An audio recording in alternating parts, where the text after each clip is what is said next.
Hello, from Craftoplex, we are happy to bring you a series of videos, essentially expert talks, on various aspects of project and program management. In today's video, we'll hear various aspects of project management from an industry expert, Mr. Subhash Khare. He'll also touch upon not only the overviews of project management, but also how to recruit a good project manager. Subhash brings in 40 years of industry experience. He is a certified coach, facilitator. He is certified in various certification bodies like Hogan, Belbin, MBTI, LSIP, Design Thinking, to name a few. Over to you, Subhash, for your talk. Hi.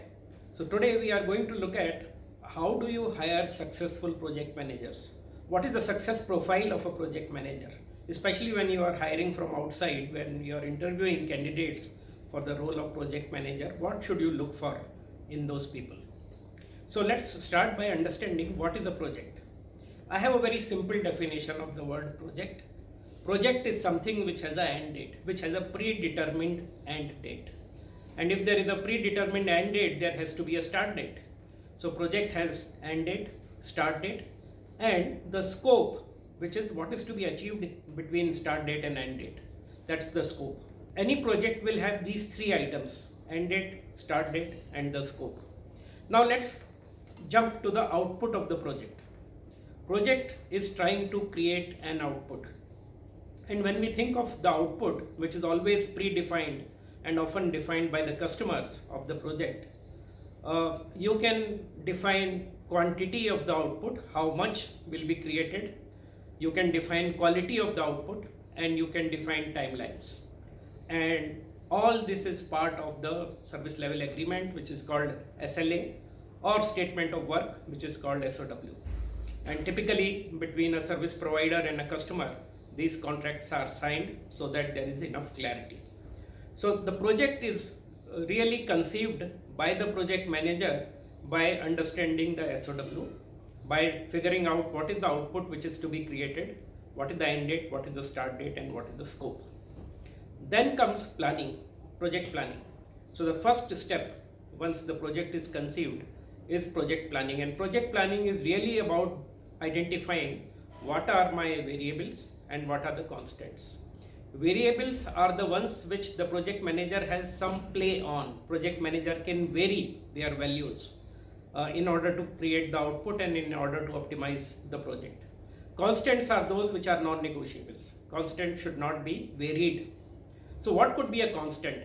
Quality of project, quality of output can be a constant. Timelines can be constant. Now internally the organization may say even the cost is constant. You have to deliver this project at a certain cost, so that, or lower than that. So there is a upper limit on the cost. So that way the cost is also constant.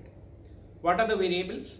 Variables are how you design the sequence of tasks, because there can be some options available to you there. So that's one variable. Other variables are resources, people, and how you distribute the work to people. All these are variables. Now often I have seen people get mixed up between variables and constant. They don't vary the variables enough. And when we don't vary the variables enough, we lose an opportunity. The second mistake people do is they start varying the constants. And when we vary a constant which is not to be varied, we cross some boundary. So we are basically violating the SOW if we vary a constant like quality. So constants are not to be played with. Variables are definitely to be played with. And all this is determined in the planning. So planning is about thinking and deciding the sequence of events in the projects, the sequence of tasks, what are the resources required in each task, who are the people who will be required to carry out these tasks, and what will be the timelines and milestones of each task. Now the question is this: conventionally the approach has been that plan once made is sacrosanct. So the question is, how sacrosanct is the plan? Because these days more often than earlier, the ground reality changes as we go along in a project. And if you want to bake in the emerging ground reality into the project plan, you have to modify the plan. So I am seeing this trend that plans are really required, but they are not sacrosanct.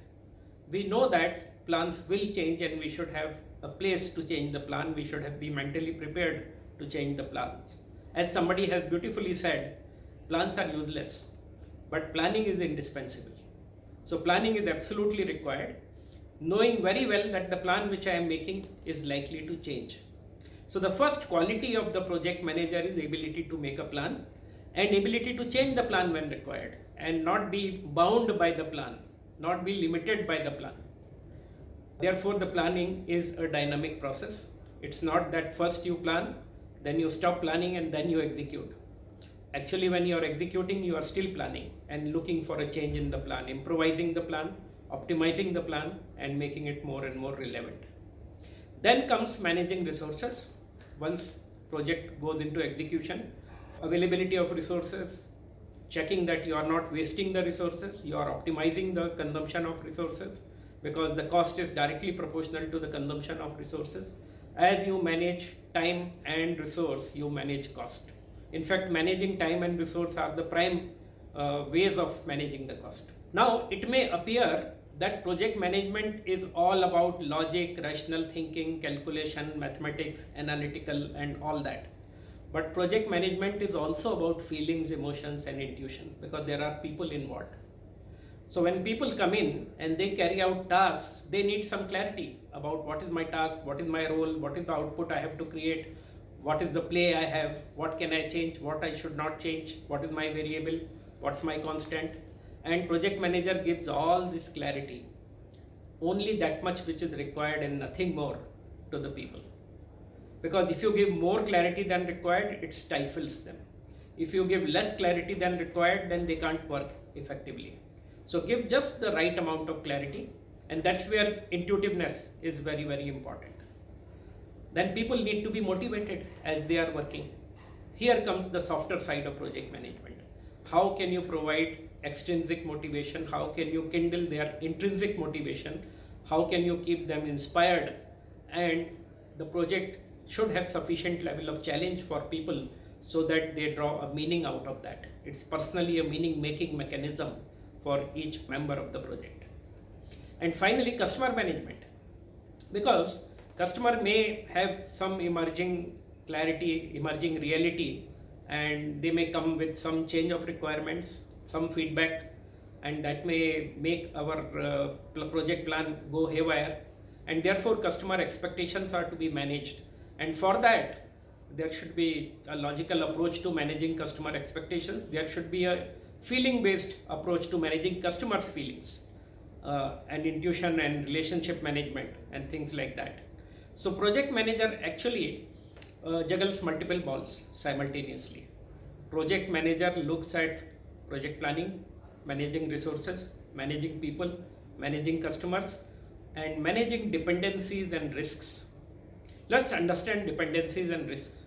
Dependencies are, I need something, but somebody else will have to give me that, and I am dependent on that person. I may be dependent on a person, I may be dependent on an event. Those are the dependencies which project managers will identify. Risk is very interesting concept. So actually, risk always originates outside in the external environment as a threat. But let's look at threat only as a trigger. Internally, any project will have some vulnerabilities. Vulnerabilities are the cracks in the wall, the weaknesses. Now, a threat is looking for a matching vulnerability. And the moment there is a matching between threat and vulnerability, the risk takes shape. So risk is the product of threat and vulnerability. You can mathematically look at risk is equal to threat into vulnerability, which gives an opportunity to us. If vulnerability is zero, even if threat is there, risk is zero. If threat is zero, even if vulnerability is there, risk is zero. So mostly threats are not in our control, but vulnerabilities are. And if we can work on our own vulnerabilities, we can de-risk our project. Just to take an example, during COVID wave 1 and wave 2, there was virus in the air, that was the threat. Our own immunity level was the vulnerability, the sign of the level of vulnerability. And people who took vaccine and they improved their immunity, they basically addressed the vulnerability issue, and therefore that's how COVID was prevented and stopped eventually. So this is one more quality in the project manager, the ability to find vulnerabilities in themselves, in their team, in their projects, in their processes, in their resources, and put it on the table so that people work on it and it gets addressed.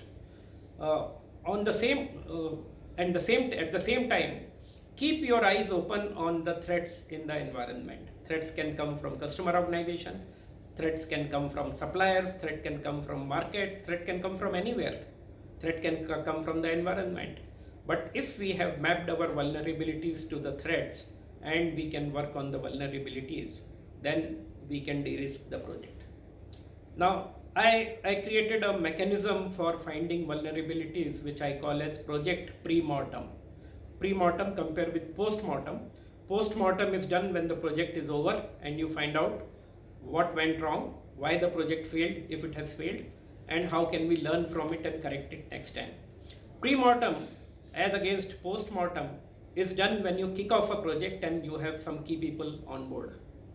At that time, a meeting can be called, and through a step-by-step methodology, the vulnerabilities can be detected.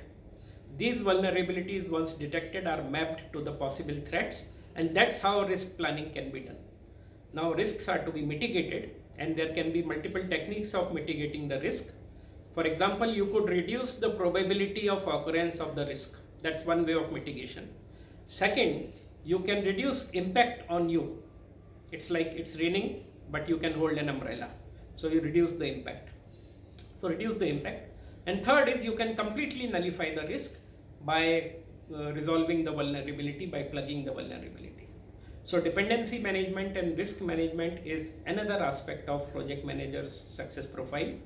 And just to summarize now, project manager must be good in planning, good in abandoning the plan when required and taking the plan B, choosing the plan B, good in resource management, good in managing people, good in keeping them motivated and inspired, and ability to look at dispassionately look at vulnerabilities and risk and mitigate the risk. This is the success profile of the project manager. Thank you.